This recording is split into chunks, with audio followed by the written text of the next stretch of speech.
የአንድ ወንድ ዓላማው ማግባቱ አይደለም።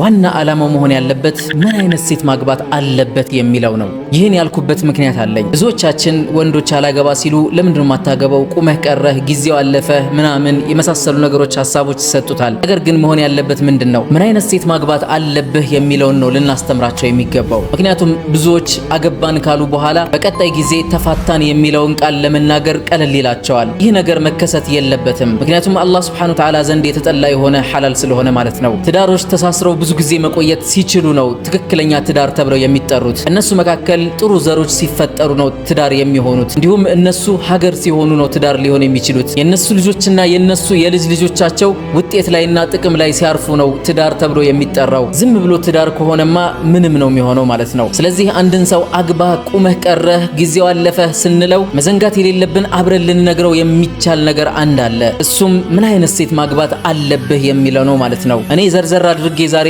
ልነግርህ እፈልጋለሁ። አንደኛ አለይከ ቢዛቲ ዲን፣ የዲን ባለቤት በሆነችው አደራህን። ምክንያቱም ባንተ ዘር ውስጥ ያሉ ትውልዶችም ዲንን እንዲረዱ ቀላል ይሆንልሃል። ለዚህም ነብዩ መሐመድ ሰለላሁ ዐለይሂ ወሰለም እንዲህ ብለዋል፣ አልኡሙ መድረሰቱል አውላድ፣ አንዲት እናት እኮ የልጆች መድረሳ መማሪያ ናት፣ ትምህርት ቤት ናት በማለት ገልጸዋታል። ሁለተኛው ደግሞ አለይከ ቢልመርአቲ ሷሊሐ አልማዕሩፈቲ ቢልአኽላቅ፣ አኽላቋ በጣም የታወቀ የሆነና መልካም የሆነ ስነ ምግባር የተሟላ የሆነ ያላት ያቺ ሴት ላንተ የምትገባ የሆነች ሴት ናት። ሳሊህ የሆነች ሴት መሆን አለባት። መልካም የሆነች ሴት ማለት ነው። ምናልባት ያቺ ሴት ሳሊህ ካልሆነችና አኽላቋ ጥሩ ካልሆነ ረጅም ጊዜ እሷ ጋር ላትቆይ ስለምትችል አስቀድመህ ስታገባ ሁለተኛውን ነጥብ እንዳትረሳው። ሶስተኛው ደግሞ ሲለቱ ረሂም፣ ዝምድና መቀጠል ላይ ያላትን አቋምም ልታውቅ ይገባሃል። እሷ ምንም ያክል ባዳ ብትሆን እንኳን አንተም በማግባቷ የተነሳ ዝምድና እንደጀመረች ልታውቅ ይገባታል። እናት አባቶችህን የምትወድልህና እናት አባቶችህን እንደ ቤተሰብ የምትቀበል የሆነች ሲለቱ ረሂም፣ ዝምድና መቀጠል ላይ ጎበዝ የሆነች ሴት መሆን አለባት። ዝምድናን የማትወድ አይነት ሴት ከሆነች፣ እናት አባትህን ወንድም እህቶችህን የምትጠላ አይነት ሴት ከሆነች በጣም አደጋ ልታመጣበት ትችላለች። ምክንያቱም ነብዩ መሐመድ ሰለላሁ ዐለይሂ ወሰለም ዝምድናን የቆረጠ ሰው እኮ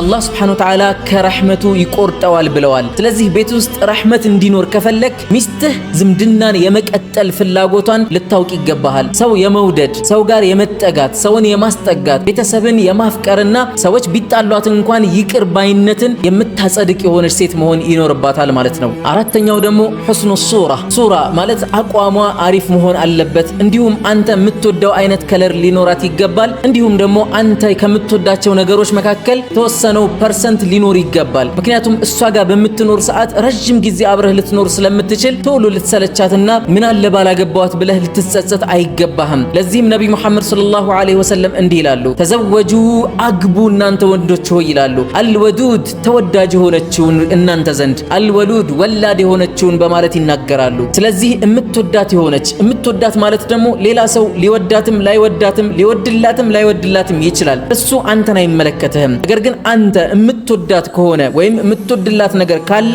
ወደፊት እየተሳብክን የምትመጣበት መንገድ ከሷ ጋር አለ ማለት ነው። አምስተኛው ደግሞ ላ ቱከሊፉ ዘውጀሃ ማ ላ ዩጢቅ፣ እሱ የማይችለው ነገር ላይ ማስገደድ የማይመቻት የሆነች ሴትን ልታገባ ይገባሃል። አንተ የሌለህ ነገር ላይ ከየትም ብለህ አምጣ እፈልጋለሁ ብላ የማታስጨንቅህ የሆነች ሴት፣ የምትረዳህ የሆነች ሴት፣ በአሁን ሰዓት አንተ ያለህበትን ሁኔታ ተረርታ ቀለል አድርጋ ነገ ወዲያ ይሆናል አብሽር ሐቢቢ የምትልህ አይነት ሴት ያስፈልግሃል። የዚህ ሴት መገለጫ ደግሞ ምን አይነት ሴት መሰለችህ? ኢንጃአል ማሉ ሸከረት፣ ገንዘብ ከመጣ ታመሰግናለች አልሐምዱሊላህ። እንዲሁም ሸከረት ደግሞ አንተንም ታመሰግናለች። ለኛ ስትል ጧት ወጥተህ እስከ ማታ ለፍተህ ገብተህ ገንዘብን በእምነት ደግሞ አምጥተህ ለኛ እያዋልክ ነው። አንተን ለማመስገን ጊዜ የማታባክን ሴት ናት ይቺ ሴት ማለት ነው። ወኢን ዳቀል ሐሉ ሰበረት፣ ጉዳዩ ጠበብ ካለባትና አጨናናቂ ነገር ከመጣባት ሶብር ታደርጋለች። ይህ የመጣው ከአላህ ዘንድ ነው። አላህ ሊፈትነን ፈልጎ ነው። ስለዚህ የአላህን ፈተና በሶብር እናልፈዋለን በማለት እሷም ሶብር ታደርጋለች፣ አንተንም ሶብር እንድታደርግ ታደርግሃለች ማለት ነው። ከቅድሙ የቀጠለው ደግሞ ሰባተኛው ተኻፉላህ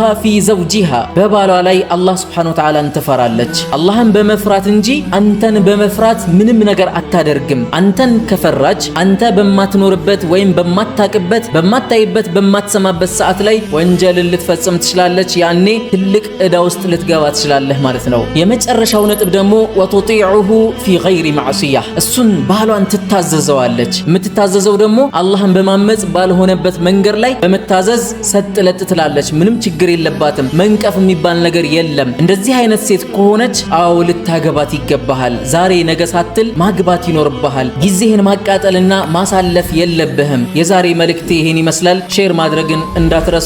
ወሰላሙ አለይኩም ወራህመቱላሂ ወበረካቱሁ።